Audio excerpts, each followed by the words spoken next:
at Chile, and this is why I spend some time in the book looking at it, examining it, we see Iraq. We see Iraq today. We see so many similarities between the intersection of a manufactured crisis and the imposition of radical economic shock therapy right afterwards. And I'm thinking about the sort of parallels between Paul Bremer's period in Iraq when he went into Baghdad with the city still burning and just, you know, I came on the show at the time talking about how he had torn up the whole economic architecture of the country and turned it into this laboratory for the most radical free market policies possible. Well, in Chile, on September 11th, 1973, while the tanks were rolling in the streets of Santiago, while the presidential palace was burning and Salvador Allende lay dead, there was a group of so-called Chicago boys who were Chilean economists who had been brought to the University of Chicago to study on full scholarship by the U.S. government as part of a deliberate strategy to try to move Latin America to the left, to the right, after it had moved so far to the left. So this was a very ideological government-funded program, part of what Chile's former foreign minister calls a project of deliberate ideological transfer, i.e. bringing these students to this very extreme school at the University of Chicago and indoctrinating them in a brand of economics that was marginal in the United States at the time, and then sending them home as ideological warriors. So this group of economists who had failed to sway Chileans to their point of view when it was just part of an open debate, stayed up all night that night on September 11th, 1973, and they were photocopying a document called the BRIC. It's known as the BRIC. And what it was the economic program for Pinochet's government. And it has these striking similarities, Amy, with George Bush's 2000 election platform. It talks about an ownership society, privatizing Social Security, charter schools, a flat tax. This is all straight out of Milton Friedman's playbook. This document was on the desk of the generals on September the 12th when they reported for work the day after the coup, and it was the program for Pinochet's government. So what I'm doing in the book is saying, you know, these two things are not coincidental. You know, when Pinochet died, he died the same shortly before Milton Friedman. We heard, or actually he died shortly after Milton Friedman.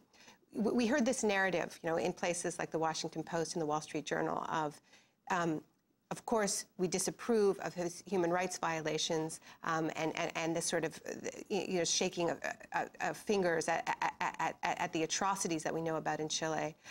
But he was, on the economy, he was terrific, as if there was no connection between the free market revolution that he was able to push through and the extraordinary human rights violations that took place at the same time. And what I'm doing in the book, and what many Latin Americans do in their work, is obviously connect the two and say it would have been impossible to push through this economic program without the extraordinary repression and the demolition of democracy. Let's talk about shock in the sense of torture. It's where you begin. Blank is beautiful. Talk about that. Well, I start the book looking at at the two laboratories for the shock doctrine. As I said, I look at different forms of shock. One is the economic shock, and another is body shocks, shocks to people. And they aren't always there, but they have been there at key junctures. This is the shock of torture. So one of the laboratories for this doctrine was the University of Chicago in the 1950s, when all of these Latin American economists were trained to become economic shock therapists. Another one, and you know, this isn't some sort of grand conspiracy that it was all planned, but there was another school which served as a different kind of shock laboratory, which was McGill University in the 1950s. McGill University was ground zero for the experiments that the CIA funded in order to understand how to basically how to torture. I mean, it was called mind control at the time, or brainwashing at the time, but now we understand, thanks to the work of people like Alfred McCoy, who has been a guest on your program, that actually what was being researched in the 1950s under the MK-Ultra program, when there were these experiments in extreme electroshock, LSD, PCP, extreme sensory deprivation, sensory overload, that actually what was being developed was the manual that we can now see at use in Guantanamo and Abu Ghraib.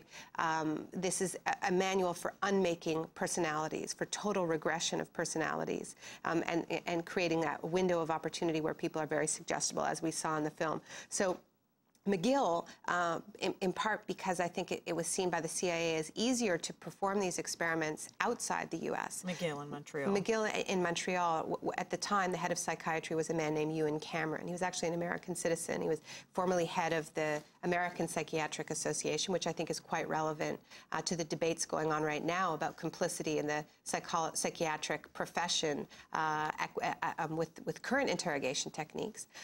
Ewan Cameron was head of the American Psychiatric Association. He moved to McGill to be head of psychiatry and to head up a hospital called the Allen Memorial Hospital, which was a psychiatric hospital. He got funding from the CIA, and he turned the Allen Memorial Hospital into this extraordinary laboratory for what we now understand as alternative interrogation techniques. He dosed his patients with these odd cocktails of drugs like LSD and PCP. He put them to sleep, sort of into a comatose state for up to a month. He put some of his patients into extreme sensory deprivation, and the point was to make them lose track of time and space. And what Ewan Cameron believed, or at least what he said he believed, was that all mental illness was taught later in life. These were patterns that set in later in life. He was a behavioral psychologist. And so rather than getting at the root of those problems and trying to understand them, he believed that the way to treat mental illness was to take adult patients and reduce them to a childlike state. And it's been well known, it was well known at the time, that one of the side effects of electroshock therapy was memory loss. And this was something that was seen actually by most doctors as a problem, because patients were treated, they may have reported some positive results, but they forgot all kinds of things about their life. Ewan Cameron looked at this research and thought, aha, this is good, because he believed that it was the patterns that were set in later in life, that if he could take his patients back to an infantile state before they even had language, before they knew who they were, then he could essentially remother them, and he could turn them into healthy people. So this is the idea that caught the attention of the CIA, this idea of deliberately inducing extreme regression. Talk about the woman you visited in the nursing home who had gone through this. Yeah, I start the book with a profile of a woman named Gail Kastner.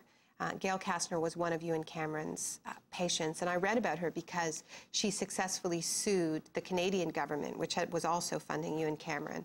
I read about her lawsuit that she had just won an important victory. She'd gotten a settlement because she had been used as a guinea pig in these experiments without her knowledge. So I called her, actually just got her number from the phone book, and she was very, very reticent to talk at first. She said she hated journalists, and it was very difficult for her to talk about it because she would relive all of these experiences. And I said, well, she said, what do you want to talk to me about? And I said, well, I just got back from Iraq, and this was 2004, and I feel like something that was done to you, the philosophy of what was done to you, has something to do with what I saw in Iraq, which was this desire to wipe clean a country and to start over from scratch. And I even think that some of what we're seeing at Guantanamo with this attempt to regress prisoners through sensory deprivation and remake them is also related to what happened to you. And there was this long pause, and she said, okay, come and see me. So I flew to Montreal, and we spent the day talking, and she shared her story with me. She talks about her electric dreams, which is, she doesn't have very many memories of what happened to her in this period because she underwent such extraordinary shock, and it did wipe out her memory. She regressed to the point where she sucked her thumb, urinated on the floor, didn't know who she was, and she didn't have any memory of this, any memory at all that she'd ever been hospitalized. She only realized it, I think, 20 years later when she read an article about a group of fellow patients who had successfully sued the CIA. And she picked out a few lines in the newspaper articles: regression, loss of language, and she thought, wait a minute, this sounds like me. This sounds like what I've heard about myself. And so she went and she asked her family, was I ever at the Allen Memorial Hospital? And at first they denied it, and then they admitted it. She requested her file, and she read that, yes, she had been admitted by Dr. Ewan Cameron, and she saw all of these extraordinary treatments that had been done to her. We're going to go to break, but when we come back, we're going to move from shocking the individual, shocking the body, to shocking the body politic, whether in Chile or in Iraq. We're talking to Naomi Klein. Her book is being released today. It's called The Shock Doctrine, The Rise of Disaster Capitalism. Stay with us.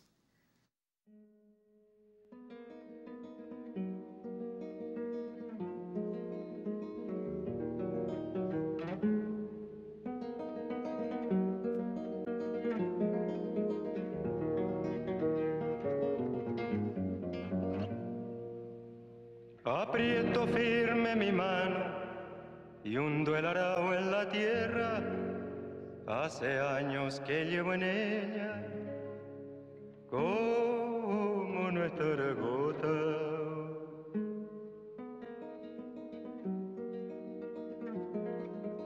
Aprieto firme mi mano y hundo el arao en la tierra.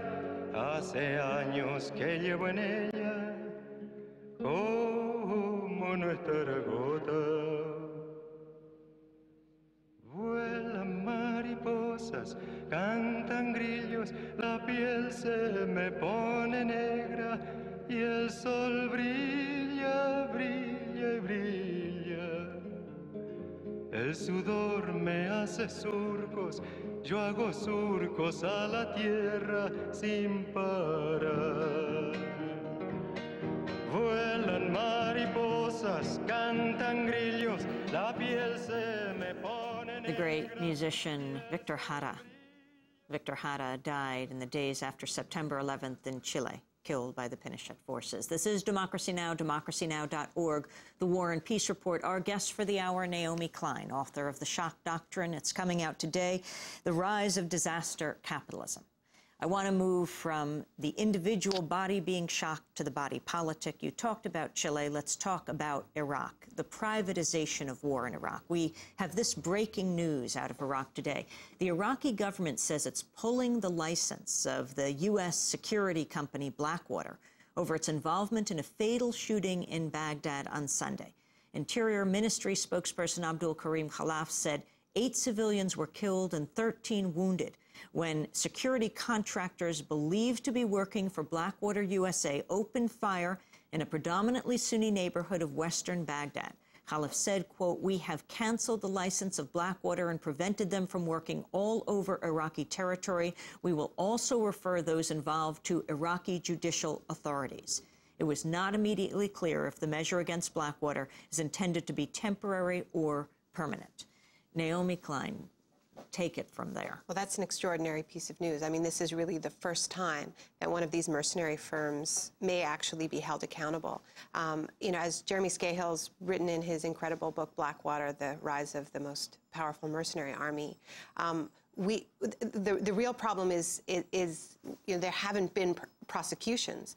These companies work in this absolute gray zone, and you know, they're either Boy Scouts and nothing's gone wrong, which completely doesn't mesh with what we know about the way they're behaving in Iraq and all of the sort of videos that we've seen online of just target practice on Iraqi civilians, or the lawlessness and the immunity in which they work has protected them. So, you know, if this is if the Iraqi government is actually going to kick Blackwater of Iraq, it could really be a turning point in terms of of pulling these companies into the law and questioning the whole premise of why this level of privatization and lawlessness has been allowed to take place. But, you know, I mentioned how Donald Rumsfeld was a student of Milton Friedman's in the 60s, actually. And the thing about Donald Rumsfeld is he really went beyond his mentor, because Milton Friedman, as I said earlier, he believed that the only acceptable role for government was policing, what was the military. That was the only thing he really thought the government should do. Everything else should be privatized. Donald Rumsfeld studied with Friedman, saw him as a mentor, celebrated his birthday every year with him. But he really took this one step further, because Rumsfeld believed that actually the work of policing and of